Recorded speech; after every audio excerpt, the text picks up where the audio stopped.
भाग्य बड़ा या कर्म। इस दुनिया में दो तरह के इंसान हैं, एक जो यह मानते हैं कि भाग्य वाग्य कुछ नहीं होता और वे कर्म की प्रधानता में ही विश्वास करते हैं। दूसरे वे लोग हैं जो भाग्यवादी हैं, यानी उनका किस्मत कनेक्शन में पूरा भरोसा होता है। उनका दृढ़ विश्वास होता है कि जो भाग्य या किस्मत में लिखा है वो होके ही रहेगा। नमस्कार दोस्तों, कृष्ण चैनल पर आप सभी का स्वागत है। अगर आप भी भगवान श्री कृष्ण के भक्त हैं तो कमेंट में जय श्री कृष्णा जरूर लिखिए। तो चलिए शुरू करते हैं आज की प्रस्तुति। यानी इंसान कर्म और भाग्य की दो धुरियों में घूमता रहता है और अंततः दुनिया से अलविदा हो जाता है। आज का युवा भी यही सोचता है कि बिना कुछ किए ही उसे वह सब कुछ मिल जाए जो वह चाहता है। इस विषय पर अक्सर बहस होती रही है कि आखिर कौन बड़ा है, भाग्य या कर्म। अनंत काल से ही यह बहस का विषय रहा है कि कर्म ज्यादा महत्वपूर्ण है या भाग्य। जब अर्जुन ने कुरुक्षेत्र में अपने स्वजनों को युद्ध के लिए अपने सामने खड़ा पाया तो उसका शरीर निस्तेज हो गया, हाथों से धनुष छूट गया, प्राणहीन मनुष्य के समान वह धरती पर गिर गया। तब भगवान श्री कृष्ण ने उसे गीता के कर्म ज्ञान का उपदेश दिया। भागवत गीता में भगवान श्री कृष्ण भी अर्जुन से कर्म करने की ही बात कहते हैं, अर्जुन को कर्म करने का ही उपदेश देते हैं। श्री कृष्ण कहते हैं कि हे अर्जुन, राज्य तुम्हारे भाग्य में है या नहीं ये तो बाद की बात है, परंतु युद्ध तो तुम्हें पहले लड़ना ही होगा, कर्म तो तुम्हें करना ही होगा। एक जंगल के दोनों ओर अलग अलग राजाओं का राज्य था और उसी जंगल में एक महात्मा रहते थे जिन्हें दोनों राजा अपना गुरु मानते थे। उसी जंगल के बीचों बीच एक नदी बहती थी।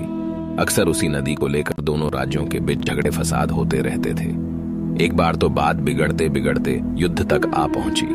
कोई भी राजा सुलह को तैयार नहीं था, सो युद्ध तो निश्चय ही था। दोनों राजाओं ने युद्ध से पहले महात्मा का आशीर्वाद लेने की सोची और पहुंच गए जंगल की उस कुटिया में जहां महात्मा रहते थे। पहले एक राजा आया और उसने महात्मा से युद्ध में विजय का आशीर्वाद मांगा। महात्मा ने कुछ देर उस राजा को निहारा और कहा कि राजन, तुम्हारे भाग्य में जीत नहीं दिखती, आगे ईश्वर की मर्जी। यह सुनकर पहला राजा थोड़ा विचलित तो हुआ, फिर उसने सोचा कि यदि हारना ही है तो पूरी ताकत से लड़ेंगे, परंतु यूं ही हार नहीं मानेंगे, और अगर हार भी गए तो हार को भी औरों के लिए उदाहरण बना देंगे, परंतु आसानी से हार नहीं मानेंगे। यह निश्चय कर वह वहां से चला गया। दूसरा राजा भी जीत का आशीर्वाद लेने महात्मा के पास आया, उनके पैर छुए और विजय श्री का आशीर्वाद मांगा। महात्मा ने उसे भी कुछ देर निहारा और कहा कि बेटा, भाग्य तो तुम्हारे साथ ही है। यह सुनकर राजा तो खुशी से भर गया और वापस जाकर निश्चिंत हो गया, जैसे कि उसने युद्ध तो जीत ही लिया हो। अंततः युद्ध का दिन आया। दोनों सेना एक दूसरे के आमने सामने थे और युद्ध का बिगुल बज गया। युद्ध प्रारंभ हो चुका था। एक तरफ की सेना यह सोचकर लड़ रही थी कि चाहे किस्मत में हार हो पर हम हार नहीं मानेंगे, हम अपना सर्वश्रेष्ठ कोशिश करेंगे, अपना सर्वस्व झोंक देंगे। लड़ते लड़ते दूसरी सेना के राजा के घोड़े के पैर का नाल भी निकल गया और घोड़ा लड़खड़ाने लगा। पर राजा ने ध्यान ही नहीं दिया, क्योंकि उसके दिमाग में एक ही बात चल रहा था कि जब जीत मेरे भाग्य में है ही, फिर किस बात की चिंता। कुछ ही क्षण बाद दूसरे राजा का घोड़ा लड़खड़ा कर गिर गया, जिससे राजा भी जमीन पर गिर पड़ा और घायल हो गया और वह दुश्मनों के बीच घिर गया। पहले राजा के सैनिकों ने उसे बंधक बना लिए एवं उसे अपने राजा को सौंप दिया। युद्ध का निर्णय हो चुका था। युद्ध का परिणाम बिल्कुल महात्मा के भविष्यवाणी के उलट था। निर्णय के बाद महात्मा भी वहां पहुंच गए।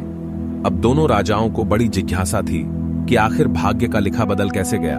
दोनों ने महात्मा से प्रश्न किया कि गुरुवर, आखिर यह कैसे संभव हुआ। महात्मा ने मुस्कुराते हुए उत्तर दिया, राजन, भाग्य नहीं बदला, वो बिल्कुल अपने जगह सही है, पर तुम लोग बदल गए हो।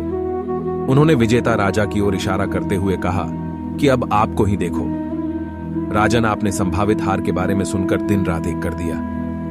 सब कुछ भूलकर आप जबरदस्त तैयारी में जुट गए, यह सोचकर कि परिणाम चाहे जो भी हो पर हार नहीं मानूंगा। खुद हर बात का ख्याल रखा, खुद ही हर रणनीति बनाई, जबकि पहले आपकी योजना सेनापति के भरोसे युद्ध लड़ने की थी। अब महात्मा ने पराजित राजा की ओर इशारा करते हुए कहा कि राजन, आपने तो युद्ध से पहले ही जीत का जश्न मानना शुरू कर दिया था। आपने तो अपने घोड़े की नाल तक का ख्याल नहीं रखा, फिर आप इतनी बड़ी सेना को कैसे संभालते और कैसे उनको कुशल नेतृत्व देते। और हुआ वही जो होना लिखा था। भाग्य नहीं बदला, पर जिनके भाग्य में जो लिखा था उन्होंने ही अपना व्यक्तित्व बदल लिया। फिर बेचारा भाग्य क्या करता।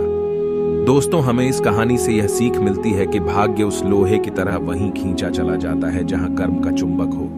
हम भाग्य के अधीन नहीं हैं, हम तो स्वयं भाग्य के निर्माता हैं। यह सत्य है कि भाग्य भी उन लोगों का साथ देता है जो कर्म करते हैं। किसी खुरदरे पत्थर को चिकना बनाने के लिए हमें उसे रोज घिसना पड़ेगा। ऐसा ही जिंदगी में समझें, हम जिस भी क्षेत्र में हों, स्तर पर हों, हम अपना कर्म करते रहें बिना फल की चिंता किए। हमारे द्वारा दी गई जानकारी आपको पसंद आई हो तो मित्रों, वीडियो को लाइक और शेयर जरूर कीजिएगा। अगर आपने अभी हमारे चैनल को सब्सक्राइब नहीं किया है तो जरूर करिए। और हाँ, वीडियो को अंत तक देखने के लिए आपका बहुत बहुत धन्यवाद।